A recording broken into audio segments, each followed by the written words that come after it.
Hi friends, எப்படி இருக்கீங்க? CA Rajan here from Aspire Academy. Hope you are doing well. CA Foundation results இப்போ தான் release ஆச்சு. 30% பசங்க பாஸ் பண்ணியிருக்காங்க. வாழ்த்துக்கள். அண்ட் இப்போ எல்லாருமே நீங்கள் அதே ஜோஷோட CA இன்டர்க்குள்ள வரீங்க. இந்த CA இன்டர் ஜேர்னி எப்படி இருக்க போகுது அதை பற்றின ஒரு பதிவு தான் இது. அண்ட் ரொம்ப கவனமாக இருக்க வேண்டிய காலகட்டம் இது. ரைட்டா? CA ஃபவுண்டேஷன் நீங்கள் பாஸ் பண்ணிட்டீங்கன்னா ஒரு விஷயம் ரொம்ப கிளியராக தெரியுது, உங்களுக்குள்ள ஏதோ ஒரு திறமை இருக்கிறது. அது வந்து CA இன்ஸ்டிடியூட் நல்லபடியாக ரெக்கக்னைஸ் பண்ணியிருக்காங்க. அதனால் வாழ்த்துக்கள். நீங்கள் இன்டெலிஜென்ட் தான், உங்களுக்குள்ள ஸ்டஃப் இருக்குது, ரைட்டா, திறமை இருக்கிறது.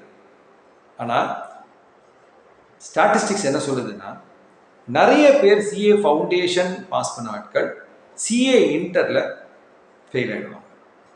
அதாவது இம்மீடியட் அட்டெம்ப்டில் போனீங்க. என்ன சார் சொல்கிறீங்க? இப்போ தான் நான் வந்து CA ஃபவுண்டேஷன் முடித்து ரொம்ப சந்தோஷமாக இருந்தேன், ரொம்ப கான்ஃபிடெண்ட்டாக ஃபீல் பண்ணுறேன், இப்போ வந்து நீங்கள் வந்து ஃபெயில் கீல்லாம் பேசுகிறீங்க. இது வந்து பயமுத்துறதுக்கான விஷயம் இல்லை, இது வந்து யதார்த்த உண்மை. அண்டு இதுதான் நடந்துட்டுருக்கு, ரைட்டா? இதுதான் நான் சொல்ல வரேன், ரைட்டா? இது ஏன் சார் இது? நான் கெட்டிக்காரன் தானே, நான் தான் எக்ஸாம் பாஸ் பண்ணியிருக்கேனே, அதை நான் இப்போ இன்டர் மட்டும் என்ன பெரிய விஷயம், பாஸ் பண்ண முடியாதா அப்படின்னு கேட்குறீங்க. பாஸ் பண்ணலாம், ரைட்டா? ஆனால் அதோட ப்ராபபிலிட்டி ரொம்ப கம்மியாக தான் இருக்குது, ரைட்டா? இப்போ நீங்கள் பார்த்தீங்கன்னா both groups of CA inter எழுதுறவங்க பாஸ் பர்சன்டேஜ் 5% தான். 100 பேர் எழுதினா ஒரு 5 பேர் தான் போத் குரூப்ஸ் பாஸ் பண்ணுறாங்க. சிங்கிள் குரூப் எழுதுனா ஒரு 10% வருது. எப்படி ஃபவுண்டேஷனுக்கு 30% சொன்னமோ, இன்டருக்கு வந்து ஒரு குரூப்லாம் எழுதுனா 10% வரும். 10லேருந்து ஒரு 12% வரலாம். 2 குரூப்லாம் சேர்த்து எழுதுனீங்கன்னா உங்களுக்கு 5% தான் ரிசல்ட். அப்போது என்ன சார் சொல்கிறீங்க? 6 பேப்பர் தானே இருக்குது, இப்போ தான் சிலபஸ்லாம் எல்லாம் குறைச்சிட்டானே CA இன்டரில், அப்போ ஏன் டிஃபிகல்ட்டுன்னு சொல்கிறீங்க? ரைட். நீங்கள் முதல்ல வந்து CA ஃபவுண்டேஷன் அண்ட் CA இன்டரோட ஃபார்மேட்டை சரியாக புரிஞ்சுக்கணும். ஃபவுண்டேஷன் வந்து 4 பேப்பர் தான் இருந்தது, ரைட்டா?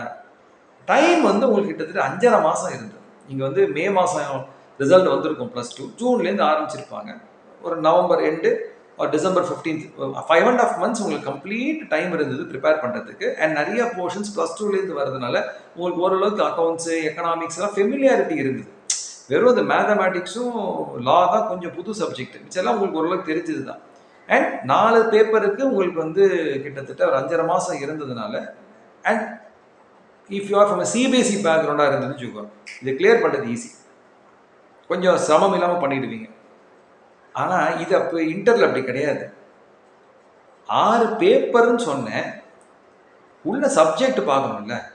இப்போ நீங்கள் இன்கம் டேக்ஸ்னு எடுத்தீங்கன்னா 2 போர்ஷன் இருக்குது, இன்கம் டேக்ஸு, GST. இது 50 மார்க்கு, அது 50 மார்க்கு. இது 2 டோட்டலி 2 டிஃப்ரெண்ட் சப்ஜெக்ட்.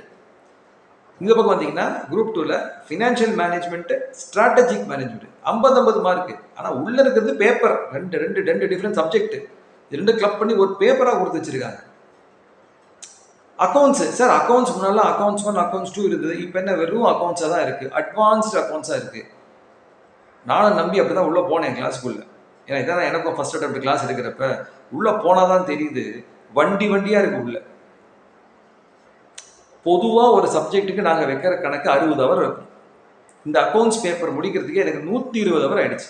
60 வீடியோட்ட நானே போட்டிருக்கேன். ஒரு வீடியோ சராசரி 2 மணி நேரம் வச்சா கூட 120 ஹவர் ஆகிடுது அக்கௌண்ட்ஸ் மட்டுமே. அப்போது அதுவே 2 சப்ஜெக்ட்டுக்கு ஈக்குவலண்ட் மாதிரி இருக்குது. ஸோ விச் மீன்ஸ் 6 பேப்பர் இருக்குது. So don't think it is அதோட வால்யூம் கம்மி நினச்சிக்காதீங்க, உள்ள வால்யூம் நிறைய இருக்குது. அது மட்டும் இல்லை, இப்போ வந்து எல்லாமே MCQ பேட்டர்ன் வந்துடுச்சு. எல்லா பேப்பர்லேயும் 30% MCQ, 70% டிஸ்கிரிப்டிவ். இது ஒரு புது அனிமல். இது எப்படி வரப்போகுதுன்னு எவனுக்குமே தெரியாது. எக்ஸாம் பேப்பர் பார்த்தா தான், கொஸ்டின் பேப்பர் பார்த்தா தான் தெரியும். அப்போது இங்கே படிக்கிறது 4 பேப்பர் 5.5 மாதம் ஃபவுண்டேஷனுக்கு, இங்கே படிக்கிறது பேருக்கு 6 பேப்பர். ஆனால் டைம் எவ்வளோ இருக்குது? 8 மாதம் தான் இருக்குது. நீங்கள் எப்போ ஆரம்பிக்கிறீங்க கோர்சஸ், கிளாஸஸ்லாம்? 1 மார்ச் மாதிரி ஆரம்பிப்பீங்க. நீங்கள் அட்லீஸ்ட் ஒரு ரிசல்ட் வரதுக்கு முன்னாடி ப்ரீ ரிசல்ட் பேட்சுக்குள்ளே உள்ளே போயிருந்தாலும் பரவாயில்ல. பட் நிறைய பேர் போயிருக்க மாட்டீங்க. ரிசல்ட்டை வர வரைக்கும் வெயிட் பண்ணிவிட்டு, இப்போ தானே February 7 வந்தது, ஸோ ஒரு 10-15 நாள் விட்டுட்டு ஒரு லெட்ஸ் சே எஃபெக்டிவாக March 1 அன்றைக்கி தான் கிளாஸஸ்லாம் தொடங்கும். which gives you only 8 months for preparation. First நவம்பரே எக்ஸாம் சிஏ இன்டருக்கு. நீங்கள் டிசம்பர் எண்டில் எக்ஸாம் எழுதுனீங்க சிஏ ஃபவுண்டேஷனுக்கு. ஆனால் இப்போ எவ்வளோ இருக்குது?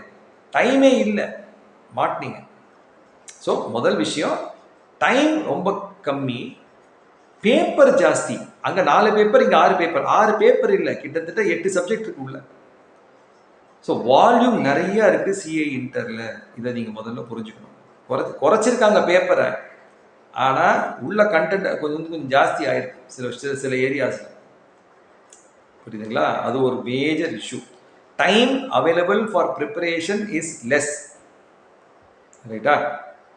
இது ஒன்று. ஸோ இந்த டிஃப்ரென்ஸ் நீங்கள் புரிஞ்சுக்கணும். ஃபவுண்டேஷனுக்கும் இன்டருக்கும் உள்ள இந்த பேட்டர்ன் ரைட் புரிஞ்சுக்கணும். ரெண்டாவது, ஏன் சார் ஃபெயில் ஆகிறாங்க? இது ஒரு கேள்வி இருக்கு இல்லையா? நம்பர் 1, ஃபஸ்ட்டு கிளாஸை லேட்டாக ஆரம்பிக்கிறோம். 1 மார்ச் தான் எல்லாருமே ஆரம்பிக்கிறோம். அதுக்குள்ளே போர்ஷனை முடித்து உங்களை தயார் பண்ணுறதுக்குள்ளே டைம் ஆகிடும். ஸோ அதனால் பார்த்தீங்கன்னா இந்த எக்ஸாமை விட்டுட்டு அடுத்த எக்ஸாமில் பாஸ் ஆகும். இப்போ நவம்பர் எக்ஸாம் இல்லையா? நவம்பர் எக்ஸாம் எழுதி ஃபெயில் ஆகி மேலே பாஸ் பண்ணுவாங்க நிறைய பேர். ஏன்னா அதுக்குள்ளே அவங்க ப்ரிப்பேர் பண்ணிவிடுவாங்க. அது இப்பயே பண்ணியிருக்க வேண்டியதானே, ஆனால் டைம் இருக்காது. அது ஒரு பெரிய இஷ்யூ. ரெண்டாவது, நிறைய பேர் இந்த சிஏவோட பிகாமை வந்து கிளப் பண்ணிவிடுவாங்க. ரெகுலர் காலேஜ் போகிறேன் சார், எனக்கு ரெக்கார்டட் செஷன்ஸ் கொடுங்க சார் அப்படின்வாங்க.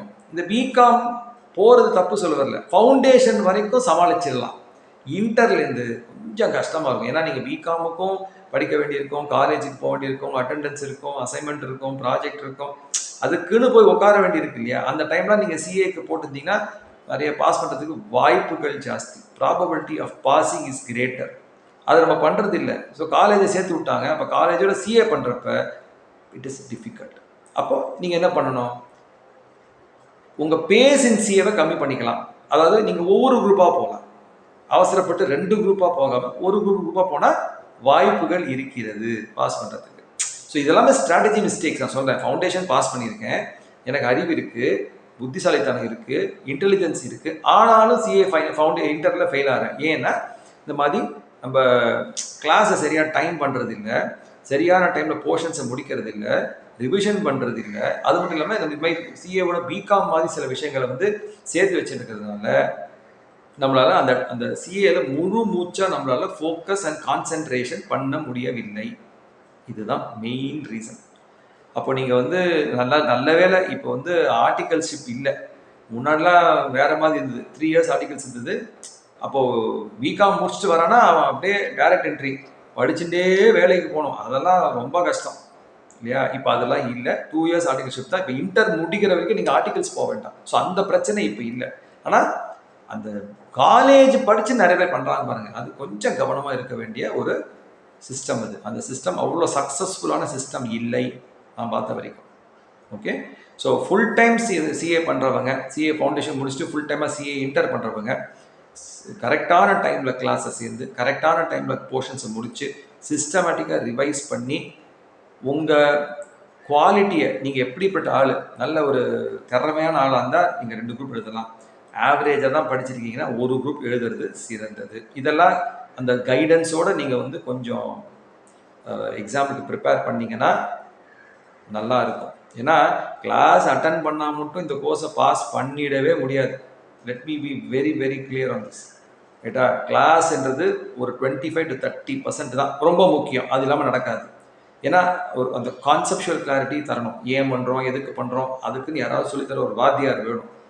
அது வாத்தியார் இல்லாத படிப்பு ரொம்ப கஷ்டம். ஏன்னா எங்களுக்கு அந்த எக்ஸ்பீரியன்ஸ் இருக்குது, நாங்கள் சொல்லுவோம். பட் என்ன தான் நான் சொன்னாலும் படிக்கிற ஆள் நீ தானே படிக்கணும். அப்போ அது சரியாக படிக்கணும். இது ஆற்றுல ஒரு கால் சேத்துல ஒரு கால் மாதிரி பிகாமும் பண்ணுவேன், அதுவும் பண்ணுவேன், இப்படியும் பண்ணுவேன்னா என்ன பண்ணுறது? அப்போ நம்ம முழு மூச்சாக ஃபோக்கஸாக ஒரு விஷயத்தை எடுத்து அதை முடிக்கணும்னா அதில் வந்து டிஸ்ட்ராக்ஷன்ஸ் இருக்கக்கூடாது. அப்படி இல்லை சார் என்னால் அவாய்ட் பண்ண முடியாது, உங்கள் ஸ்ட்ராட்டஜியை அக்கார்டிங்காக மாற்றி, இல்லை நான் சிஏல கொஞ்சம் மெதுவாக போய்க்கிறேன், 2 குரூப் வேண்டாம், ஒரு குரூப்பாக போயிடுறேன், இப்படி பண்ணிக்கணும். இதெல்லாம் உங்களோட ஸ்ட்ரென்த், வீக்னஸ் இதெல்லாம் அனலைஸ் பண்ணி நீங்கள் ஒரு தீர்க்கமான ஒரு முடிவை நீங்கள் எடுக்கணும். அப்படி எடுத்தீங்கன்னா சிஏ இன்டரை தாராளமாக பாஸ் பண்ணலாம். புரியுதுங்களா? இந்த வீடியோ உங்களுக்கு பிடிச்சிருக்குன்னு நினைக்கிறேன். மீண்டும் இன்னொரு வீடியோவில் சந்திப்போம். அதுவரை நன்றி, வணக்கம்.